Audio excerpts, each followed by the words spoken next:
Have you ever noticed how a single moment can shift everything? One careless comment, one cold look from someone you trusted, one small injustice that nobody else even noticed, and suddenly your whole day collapses inward. Your chest tightens. Your mind replays the moment on a loop. And no matter how hard you try to move forward, something keeps pulling you back to what was said, what was done, what was left unresolved.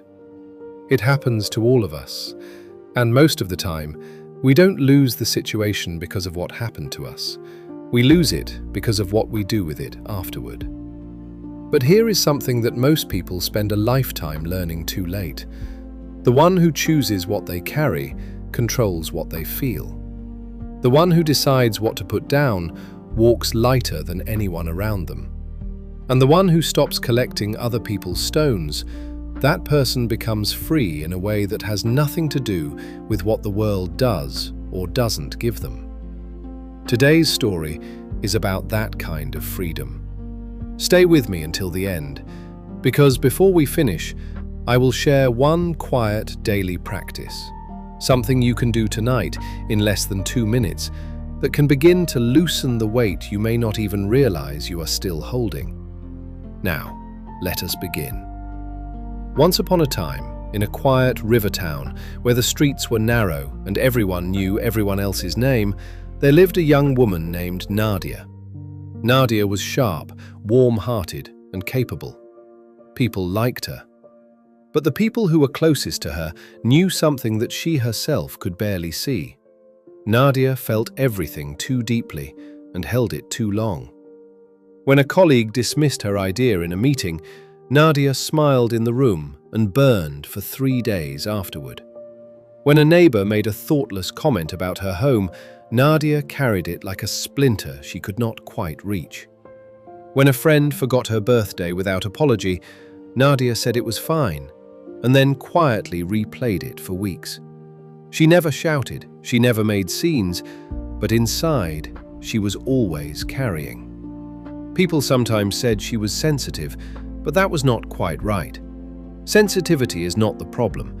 Sensitivity is a gift.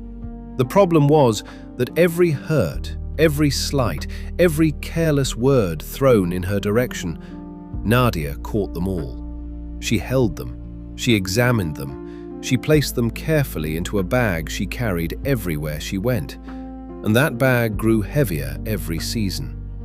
Without quite realizing it, Nadia stopped enjoying the things that used to feel easy. A walk by the river, an evening with friends, a quiet morning with tea.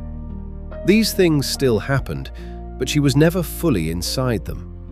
She was always half somewhere else, inside a conversation from last week, inside an argument from last month, inside a wound from years ago that had never been properly set down. Her sister Leila noticed first. "Nadia, you seem far away, even when you're right here."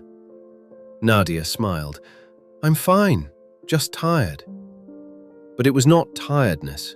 It was weight, a kind of weight that sleep could not fix.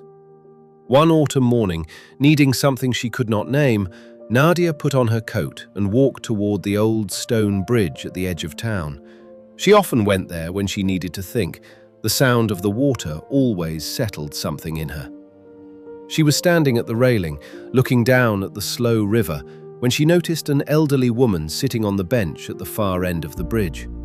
The woman was perhaps 70, with silver hair pinned simply and quiet, steady eyes that seemed to take in everything without being troubled by any of it.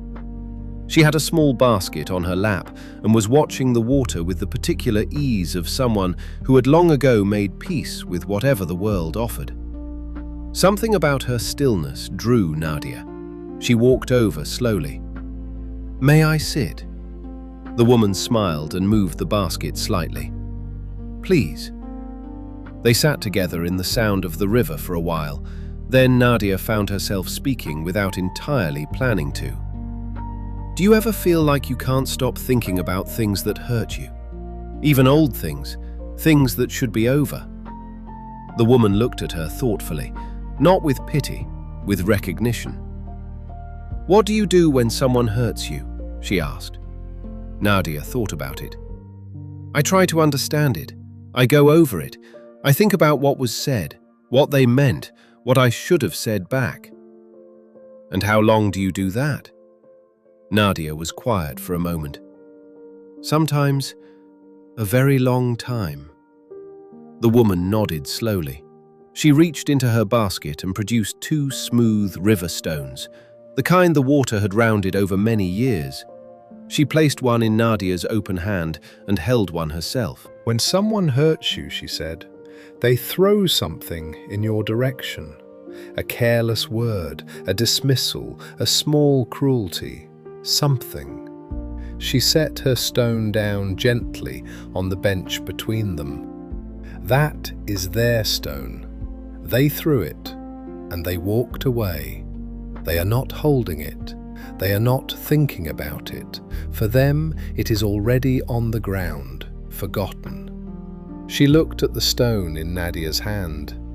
"But you reach down and you pick it up. You examine it. You turn it over and over. You find a place for it in your bag and you carry it home. And the next day you carry it to work. And next week you carry it to dinner with your sister. And next year it is still there, pressing into your back. And the person who threw it has long since forgotten it existed." Nadia looked at the stone in her palm. It was smooth and cool and heavier than it looked. "Your pain is not coming from what they threw," the woman said gently. "Your pain is coming from the fact that you are still holding it." Something shifted in Nadia's chest, a loosening, like a knot that had been pulled tight for so long she had forgotten it was a knot. "But how do I stop?" she asked quietly. "When something happens to me, I don't choose to hold it. It just stays." The woman smiled softly. "That is because you were never taught to put things down. Most of us weren't. We were taught to process, to analyze, to understand. Nobody taught us the simpler practice of setting something on the ground and walking away from it." She looked at the river below them. "The water does not hold what passes through it. The river is the same river whether a leaf falls into it or a stone. It receives, it moves, it does not collect." She placed her hand gently over Nadia's closed fist. "You do not have to become unfeeling. You do not have to stop caring. You simply have to learn to let each stone return to the ground where it belongs, instead of adding it to the weight you carry." Nadia looked down at the stone in her hand for a long moment. Then she leaned over the railing and opened her fingers. The stone fell into the river with a soft sound and disappeared into the current. She exhaled, a long, slow breath she had not known she was holding. The woman beside her said nothing. She simply nodded once, the way someone nods when they have witnessed something real. In the weeks that followed, Nadia practiced. Not perfectly, not immediately, but she practiced. When a colleague made a cutting remark in a meeting, Nadia felt it land, and then, instead of reaching for it, she let it lie. She asked herself the question the woman at the bridge had left her with. Is this stone mine to carry? Most of the time, the honest answer was no. When an old friend said something thoughtless over the phone, Nadia noticed the familiar pull to hold it, to examine it, to place it carefully somewhere inside where it would stay. She breathed. She set it down. It was not always easy. Some stones were larger, some had sharper edges. Some she picked up 2 or 3 times before she could finally leave them where they fell. But each time she put one down, she felt the difference.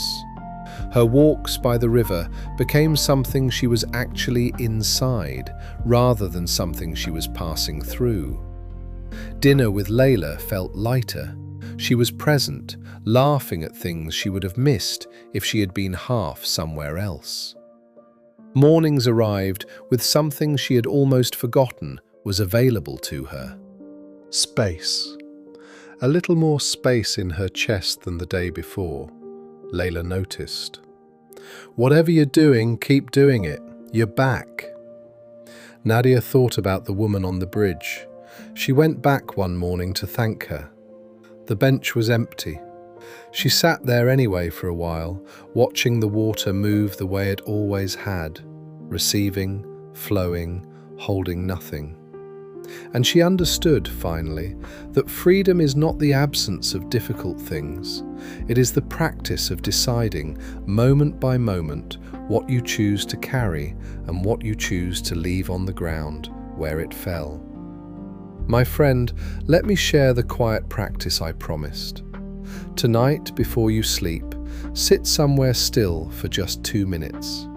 Place your hand on your chest. Think of one moment from today that is still with you. A word that stung, a moment that embarrassed you, a disappointment you are still turning over. Imagine it as a stone in your open hand. Look at it clearly. Acknowledge it. You do not have to pretend it did not happen. And then whisper softly to yourself, "This stone is not mine to keep. I leave it here." Take one slow breath in, and as you breathe out, imagine your hand opening. Imagine the stone rolling away from your palm. Imagine it returning to the ground, where it belongs, where it was always meant to stay. Do this every night, one stone at a time. It will not happen all at once, but slowly, gently, the bag you have been carrying will grow lighter. Your mornings will arrive with a little more room in them. Your days will feel less like something to survive and more like something to actually be inside. Because here is the truth that Nadia learned on a quiet bridge over a slow river. You cannot always choose what people throw in your direction. That is not in your hands. But what you choose to pick up, what you choose to carry home, carry to bed, carry into the next week and the next year, that is entirely yours to decide. Your reaction is not weakness. Your reaction is your power. And the moment you stop collecting what was never yours to hold, you will discover something that has always been waiting underneath all that weight. Your life. Light, open, and still moving forward. If this story touched something in you today, take a moment to like the video, share it with someone who is carrying too much, and subscribe to Aaron Motivational Tales for more gentle stories that bring peace, clarity, and quiet strength to your days. Until next time, walk lightly, react wisely, and remember, the stone you put down today is the freedom you feel tomorrow.